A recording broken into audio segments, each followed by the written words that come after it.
Welcome to Luca and Miguel. Enjoy the video. In this video, I will explain how to replace your Hyundai Elantra key fob battery.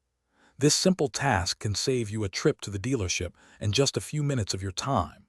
You will need a small flathead screwdriver, a new CR2032 battery, and of course, your key fob.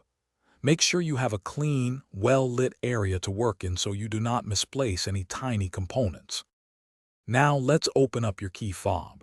Look for a small slot, usually on the side or bottom edge of the casing. Carefully insert your small flathead screwdriver into this slot. With a gentle twist, the two halves of the key fob should begin to separate.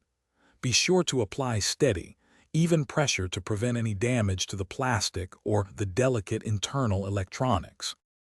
With the key fob open, you will see the old battery. Take a moment to observe its orientation, noting which side is facing up. Then, using your screwdriver or even your fingernail, gently pry out the old battery. Now, take your new CR2032 battery and insert it into the compartment, making sure the positive side, usually marked with a plus sign, is facing upwards. Ensure it sits snugly. Finally, it is time to reassemble your key fob. Carefully align the two halves of the casing and press them firmly together until you hear a satisfying click, indicating they are securely closed. Once reassembled, head to your vehicle and test all the key fob's functions. Make sure the lock, unlock, and trunk buttons all respond correctly and your vehicle reacts as expected. You are all set.